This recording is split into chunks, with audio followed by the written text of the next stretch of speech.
प्रश्नच विचारतो साहेब. आता सकाळी 9:30 येऊन आम्ही इथे उपस्थित राहतो, तुम्ही एवढी गडबड करणं योग्य नाही. आम्ही आता तिसऱ्या टर्मच्या विधानसभा सदस्य आहोत. इथे लोक भाषण करतात, प्रश्न विचारत नाही, त्यावेळेस तुम्ही बोलत नाही. मी प्रत्येक पुण्या संदर्भातला अतिशय महत्वाचा प्रश्न विचारतोय, लोकांचं या विषयाकडे लक्ष आहे. त्यामुळे तुम्ही कृपा करून, आम्ही सकाळी 9:30 या ठिकाणी येऊन बसलोय, कृपा करून गडबड करू नका. आता 5 मिनिटं झाले, आपण प्रश्न विचारला. तुम्ही मला बसायला सांगा, मी बसतो. उत्तर घ्या. उत्तर देऊ नका तुम्ही, तुमचं पुढचा प्रश्न घ्या. उत्तर घ्या ना.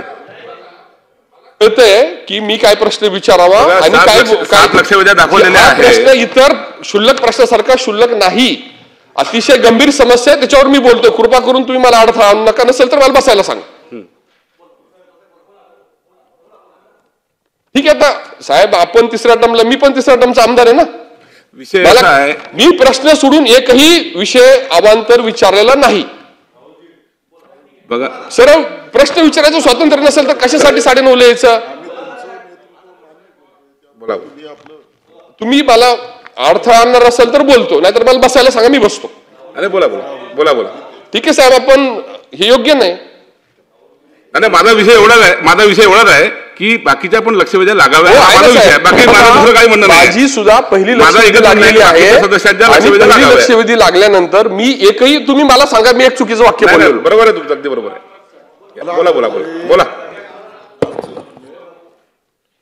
त्याच्यामुळे आता या संदर्भामध्ये ज्या काही उपाययोजना आपण करण्यासंदर्भामध्ये एक जिल्हाधिकारी असेल, आयुक्त असेल किंवा शासन योग्य ठरवेल ती व्यवस्था असेल, ती करून या संदर्भामध्ये दर आठवड्याला पुण्याच्या ट्रॅफिकचा आढावा घेतला नाही आणि केलेल्या नियोजनाचं आपण जर प्रगती तपासली नाही तर प्रचंड मोठं संकट त्या सगळ्या परिसरावर आहे. आज आपण 4 FSI देतोय आणि त्या ठिकाणी जे काही लोकसंख्या त्या परिसरामध्ये राहणाऱ्यांची वाढणार आहे, त्यांचं काय होणार आहे याची चिंता आमच्यासारख्या लोकप्रतिनिधींना आहे. त्यामुळे फक्त आजपर्यंतच नाही तर अजून 10 वर्षानंतर पुणे काय असेल त्याचा विचार करून याचं इंटिग्रेटेड प्लॅनिंग आपण करणार का, हा माझा तिसरा प्रश्न आहे. मंत्री महोदय. अध्यक्ष महोदय, सन्माननीय सदस्य राहुल कुल साहेबांनी पुण्याच्या जो काही वाढती शहराचं जे काही ट्रॅफिक कंजस्टेड आहे त्या दृष्टिकोनातनं अतिशय पोटतिडकीने या ठिकाणी मुद्दा ठेवलेला आहे.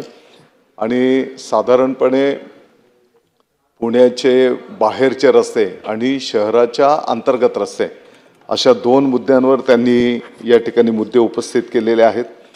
कुलसाहेब, मी आपल्याला सांगू इच्छितो की महाराष्ट्राचे जे काही प्रमुख मोठे प्रकल्प आहेत त्याच्यामध्ये त्याचं जे काही मॉनिटरिंग युनिट आहे यामध्ये माननीय मुख्यमंत्री महोदय, माननीय उपमुख्यमंत्री महोदय दर महिन्याला या संदर्भातला आढावा घेत असतात आणि त्याच्यामध्ये पुण्याच्या रिंग रोडचा सुद्धा समावेश त्या ठिकाणी आहे.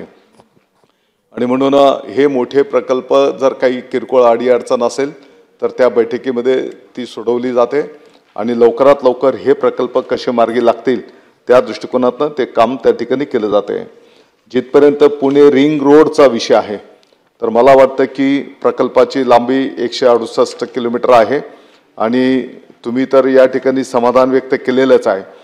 तर सर्व 9 पॅकेजेसचं कार्यारंभ आदेश देऊन त्या ठिकाणी कामं सुद्धा झालेली आहेत आणि 9 ते 10% काम त्या ठिकाणी प्रगतीपथावर आहे. आणि या कामांचं जे काही नियोजन करण्यात आले साधारणपणे डिसेंबर 2027 पर्यंत या रिंग रोडचं काम पूर्ण होणं त्या ठिकाणी अपेक्षित आहे. त्याच्यासोबतच हडपसर ते यवत या महामार्गामध्ये मेट्रोसाठीची पण संरचना अंतर्भूत आहे. मेट्रो प्रकल्पामध्ये त्या ठिकाणी जे काही संरचनात्मक बदल करण्यात येतील आणि त्यासाठीचा वाढीव खर्च मेट्रोमार्फत करणं त्या ठिकाणी अपेक्षित आहे. त्याच्यासोबतच पुणे ते शिरूर हा 54.2 किलोमीटर लांबीचा हा उन्नत मार्ग जो आहे त्याची निविदा आता स्वीकृतीची अंतिम तारीख 24/7 आहे.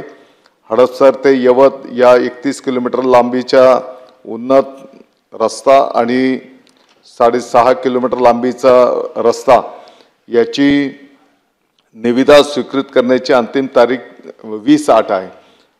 आणि त्याच्यासोबतच शिरूर ते छत्रपती संभाजीनगर हा 6 पदरी ग्रीनफील्ड महामार्ग, त्याचा DPR आता अंतिम टप्प्यामध्ये आहे. आणि म्हणून या संदर्भामध्ये सर्व लोकप्रतिनिधींना सोबत घेऊन त्यांच्याही काही स्थानिक पातळीवरच्या सूचना असतील, किंबहुना कामांची प्रगती काय आहे हे 3-3 महिन्याच्या इंटरव्हलने त्या ठिकाणी बैठका राज्यमंत्री महोदय, या विभागाचे सन्मान्य उपमुख्यमंत्री महोदय त्या ठिकाणी घेऊन आपल्याला अवगत करतील. एक मिनिट. पुणे आपण चांगलं उत्तर दिलं की या सगळ्या कामाच्या संदर्भात मी फक्त एकच आश्वस्त करा म्हणून विचारले की हे काम 3 वर्ष आणि 4 वर्ष जो कमिटेड पिरियड आहे ह्याच्यामध्ये तुम्ही पूर्ण करणार का, आणि पुण्याचे एकंदर इंटिग्रेटेड प्लॅनिंग संदर्भात दर महिन्याला दर आठवड्याला रिव्ह्यू बैठका घेऊन त्याला आम्हाला आमंत्रित करणार का. एवढे 2 विषयाची उत्तर दिलं तर माझा प्रश्न संपेल. ठरलेल्या वेळेमध्ये ही कामं पूर्ण केली जातील, त्या दृष्टिकोनातनं विभाग त्या ठिकाणी प्रयत्नशील असेल. आणि दर महिन्याला स्थानिक पातळीवरचे जे काही विषय आहेत या संदर्भामध्ये संबंधित विभागाचे अधिकारी, माननीय राज्यमंत्री महोदय स्थानिक पातळीवरच्या लोकप्रतिनिधींना विश्वासात घेऊन त्या ठिकाणी जी काही वस्तुस्थिती आहे ती त्यांच्यासमोर ठेवली जाईल.